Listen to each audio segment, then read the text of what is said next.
Saludos a todos, bendiciones. Los invito a escuchar estas audioclases de Doctrina Básica. Clase número 1, titulada La Biblia.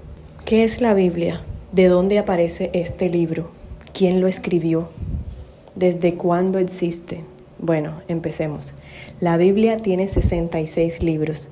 Es una compilación de 66 libros que están aprobados por los judíos y los grandes eruditos estudiosos de la palabra como libros santos. Estos libros fueron escritos por Moisés, algunos profetas mayores, menores, salmistas, también algunos apóstoles y otras personas a quien el Espíritu Santo inspiró. La palabra de Dios dice en 2 de Timoteo 3, 16 y 17 que toda la escritura, o sea, toda la Biblia, los 66 libros allí compilados, está inspirada por Dios y es útil para enseñar, redarguir, corregir, instruir en justicia, a fin de que el hombre de Dios sea perfecto, enteramente preparado para toda buena obra. Hay algo aquí importante que dice en este pasaje y es que el hombre de Dios sea perfecto. O sea, que la escritura, a pesar de que cualquier persona la puede tener ahora mismo, está al alcance de cualquier persona, no todos van a llegar a vivir conforme a ella. No todos van a llegar a vivir conforme a lo que dice la palabra de Dios. Y la palabra de Dios es nada más y nada menos que su voluntad escrita. Es la forma en la que Dios quiere que nosotros vivamos. Es la forma en la que Dios quiere que manejemos y llevemos nuestra vida.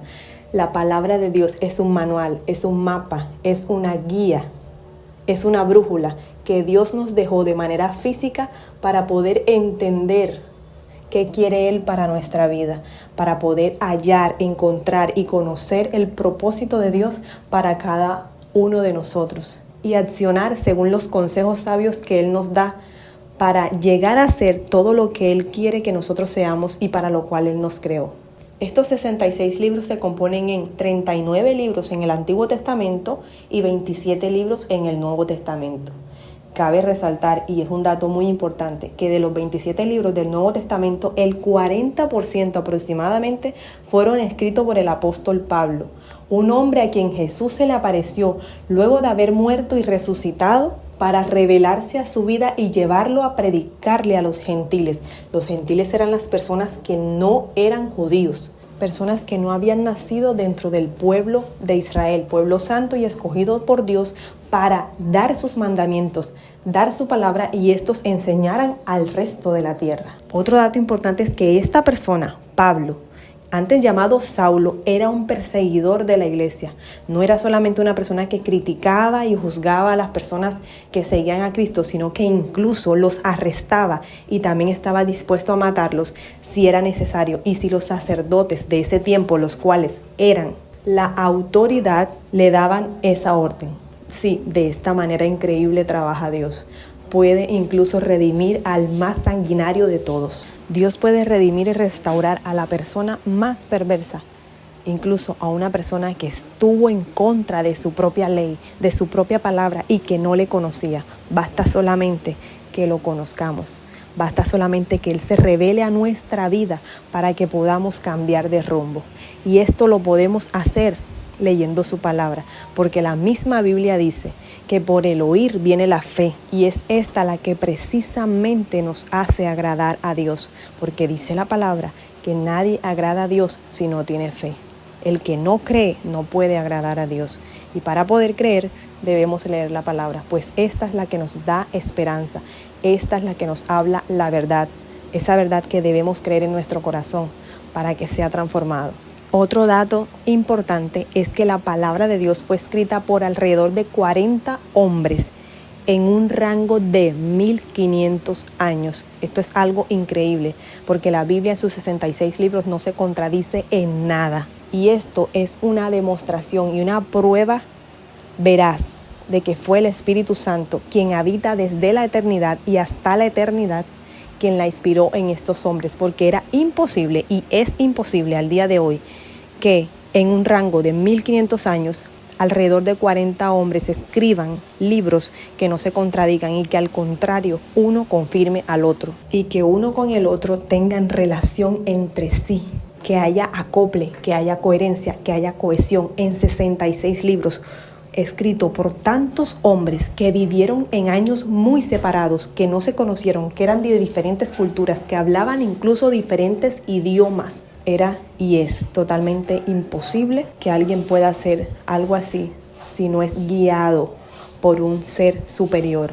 Y este ser es el Espíritu Santo, de quien la palabra de Dios dice que es Dios, en 2 Corintios 3:17. Entonces, Biblia significa conjunto de libros. Ya les expliqué que es una compilación de 66 libros. Repito, 39 en el Antiguo Testamento y 27 en el Nuevo Testamento. Testamento, la palabra testamento significa pacto, acuerdo, tratado, convenio. Y es el pacto que Dios nos ha dejado.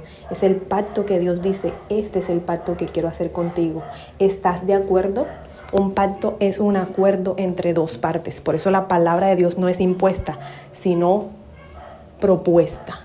El Señor nos las propone. El Señor nos dice, esta es la forma en la que quiero que vivas. Esto es lo que yo quiero que hagas con la vida, con el tiempo y los recursos que yo te di para que te vaya bien. Porque yo te amo y quiero que seas prosperado en todas las cosas, así como prospera tu alma. Pero ese acuerdo debe ser aceptado para que ese pacto se selle en nosotros. Y el Señor lo sella con su Espíritu Santo dentro nuestro. Inmediatamente nosotros estamos de acuerdo con Dios. Y estar de acuerdo con Dios es rendirse delante de Él y decirle, no quiero hacer ya más mi voluntad, sino que quiero vivir conforme a la tuya, porque entiendo que tú eres más sabio, entiendo que tú eres más bueno, entiendo que tus pensamientos están por encima de los míos y entiendo también que tú me amas más de lo que yo misma me amo. Entonces yo rindo mi voluntad delante de ti y comienzo a hacer la tuya. Ese es un pacto, ese es un acuerdo que el Señor nos está proponiendo por medio de su palabra y que nosotros debemos aceptar o deberíamos aceptar si queremos que nos vaya bien en esta vida y en la próxima, que es donde viviremos toda la eternidad a su lado, donde no habrá llanto, no habrá sufrimiento, no habrá dolor, como dice la palabra de Dios. Les había dicho que judíos, eruditos, estudiosos de la palabra de Dios, religiosos, personas que son muy minuciosas en estudiar la palabra y cada manuscrito antiguo y palabra escrita en cada rollo, fueron los que aprobaron estos 66 libros y conformaron la Biblia que hoy usted y yo tenemos en casa y tenemos en nuestros dispositivos móviles. Ahora usted preguntará, ¿pero por qué 66 libros si yo conozco una Biblia que tiene 73 libros? Y sí, nuestros hermanos católicos tienen 7 libros más que son llamados libros apócrifos. Apócrifos quiere decir que no son inspirados. Los judíos, los eruditos y los estudiosos de las palabras no los incluyen como libros santos dentro de la palabra de Dios porque no son inspirados, ya que no van acorde, no tienen coherencia, no tienen cohesión con el resto de la palabra, con el resto de la Biblia, y en muchos casos se contradice con los principios y los mandatos de Dios. Por eso, la Biblia cristiana evangélica tiene solamente 66 libros, los cuales todos son aprobados como libros santos y no se contradicen el uno con el otro, y no contradicen ni van en contra de ningún mandato y de ningún principio establecido por Dios en su ley. Algunos de estos libros apócrifos, repito, apócrifos significa no inspirados por Dios, tienen temas como la oración que se debe hacer o se puede hacer por los muertos para que ellos sean salvados, para que su alma se salve, cosa que es totalmente antibíblica y se contradice con el resto de la palabra, donde el Señor dice que la persona muerta no puede pensar, no puede trabajar, no puede razonar, nadie puede hacer nada por ellos. El mismo Jesús habló acerca de un rico y de un pobre llamado Lázaro, quien se sentaba a desear lo que el rico comía. Y dice que Lázaro murió y fue a descansar a un lugar de descanso, mas el rico fue a un lugar de tormento. Y este rico, dice, rogaba para que lo dejaran ir a donde sus hermanos y advertirles para que no llegaran a ese lugar de tormento. Porque dice la palabra en Hebreos 9, versículo 27, que una cosa está establecida, que el hombre muera una sola vez y después de esto el juicio. No dice que las personas después de morir van a algún lugar donde sus familiares que aún siguen vivos pueden hacer algo para que ese alma vaya al cielo y no sea condenado. Así que este tema explícito en los libros apócrifos es algo que contradice la palabra de Dios. No va acorde con el resto de la palabra, donde la palabra nos enseña que en vida nosotros debemos hacer obras no para ser salvos, sino para corresponder al amor de Dios y al sacrificio de Jesucristo, al cual nosotros ahora estamos atados porque lo recibimos como nuestro Señor y Salvador. Y si recibimos su sacrificio, vivimos como a Él le agrada y morimos para Él. Enfrentamos tanto la vida como la muerte de Jesús en nuestro cuerpo vivo.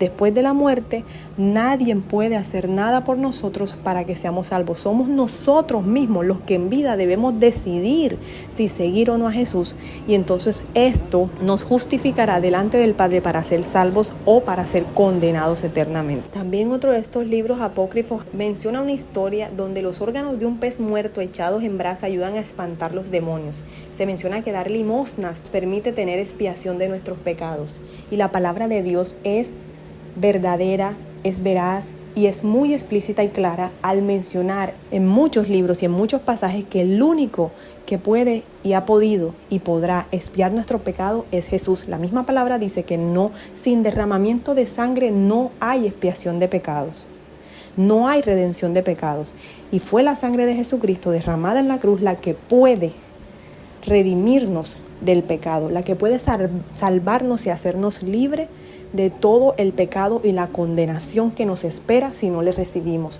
No hay más nada, no hay otro método, no hay otra forma, no hay una receta que podamos nosotros hacer para que nuestros pecados sean expiados. Así que este libro apócrifo que menciona esta historia está totalmente fuera de la inspiración divina, porque se contradice totalmente con el sacrificio de nuestro Señor Jesús y pone al hombre con la autoridad y la capacidad de hacer algo con sus propias manos que pueda darle a él la expiación de sus pecados. ¿Qué significa expiación? La expiación es la eliminación del pecado o la culpa a través de un tercero. O sea que nosotros podemos hacer por nosotros mismos algo para que Dios perdone nuestro pecado sin tener que aceptar a Jesús. Y esto es totalmente antibíblico. Incluso en el Antiguo Testamento, cuando Dios mandaba hacer sacrificios de machos cabríos, de ovejas, de toros, de todos los animales que Dios pedía en sacrificio, palomas, cuando había que purificarse o derramar sangre para la expiación de pecado, nunca era una expiación total, era algo temporal. Tenían que hacerlo año tras año, tenían que hacerlo día tras día y presentarse delante del sumo sacerdote para que él sacrificara estos animales y pidiera perdón a Dios por él y por el pueblo.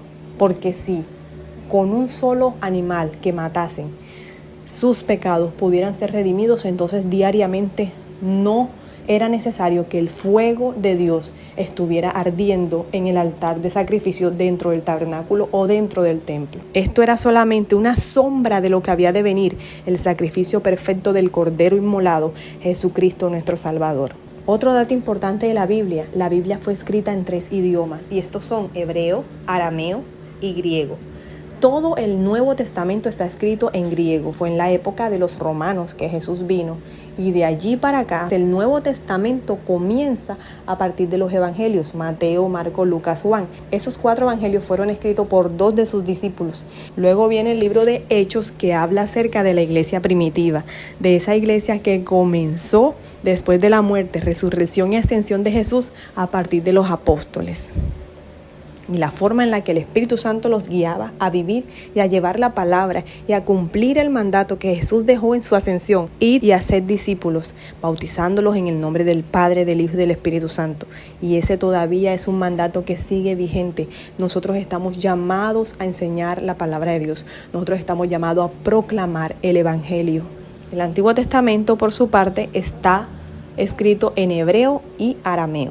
Y hoy, gracias a Dios y a todos los avances que el Señor ha permitido, y a todos los avances tecnológicos que el Señor ha permitido, y porque también es una de las señales del fin, la palabra de Dios está traducida en miles de idiomas para que llegue a todas las partes del mundo y a todas las naciones, para que nadie tenga excusa. El Señor está llevando su palabra por toda la tierra, por todas las naciones, toda raza, toda tribu, toda lengua va a escuchar, va a ver, va a leer y va a conocer al Dios viviente.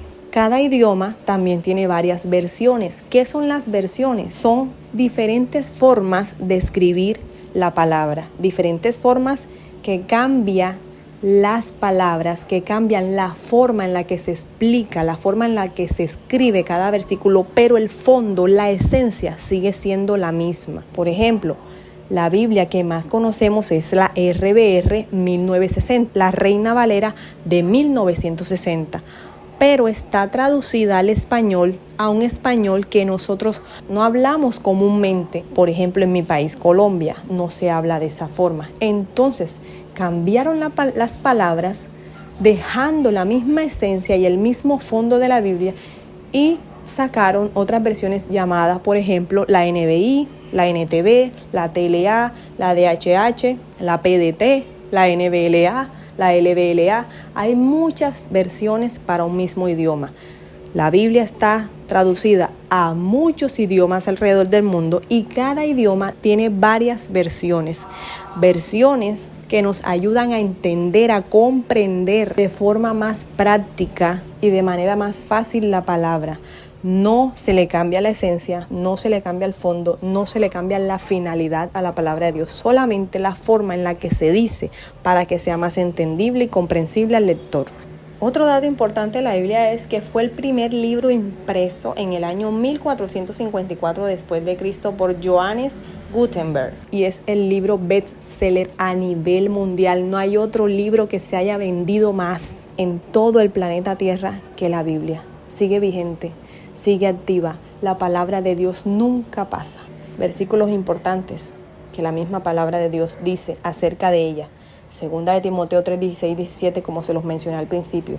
Toda la escritura es inspirada por Dios y útil para enseñar, para redarguir, para corregir, para instruir en justicia, a fin de que el hombre de Dios sea perfecto, enteramente preparado para toda buena obra. Esto quiere decir que el Señor quiere que nosotros aprendamos a través de su palabra la forma de llegar a ser perfectos, que lleguemos hasta la estatura del varón perfecto que es Jesús, porque ya Él nos demostró que sí se puede vivir rechazando el pecado, que sí se puede vivir agradando a Dios, que sí se puede vivir dando mucho fruto, que sí se puede vivir según la voluntad de Dios. Y nosotros debemos imitarlo a Él. La palabra de Dios nos ayuda y nos prepara para llevar a cabo todas las obras que Dios ha preparado para nuestra vida, para nosotros, para que andemos en ellas. Dice Salmos 119, 105, tu palabra es lámpara que guía mis pasos, luz que alumbra mi camino. La palabra de Dios es la que nos muestra el camino, es la que nos alumbra para no tropezar. La palabra de Dios es la que nos ayuda a tener discernimiento para diferenciar entre el bien y el mal, no tropezar, no fracasar, no equivocarnos, y si lo hacemos, poder levantarnos y continuar en el camino derecho, en ese camino estrecho que Jesús dijo que por allí entran pocos, pero por allí debemos andar. La palabra de Dios es esa lámpara que alumbra nuestros pies en medio de las tinieblas en las que caminamos y en las que caminaremos mientras estemos en este mundo, porque rodeados de tinieblas estamos, pero si tenemos la palabra de Dios en nuestros corazones, en nuestra mente, vamos a andar alumbrados. Dice Romanos 15:4, tales cosas se escribieron hace tiempo en las Escrituras para que nos sirvan de enseñanza, y las Escrituras nos dan esperanza y ánimo mientras esperamos con paciencia hasta que se cumplan las promesas de Dios. La misma palabra dice que ella fue escrita para enseñarnos, para ayudarnos. Hay muchas cosas en la Biblia que las personas dirán, ¿para qué escribieron esto? ¿Esto para qué me sirve en la actualidad? Y toda la palabra sirve, toda la palabra es útil, dice ella misma. Es útil para enseñarnos, es útil para redarguirnos, corregirnos.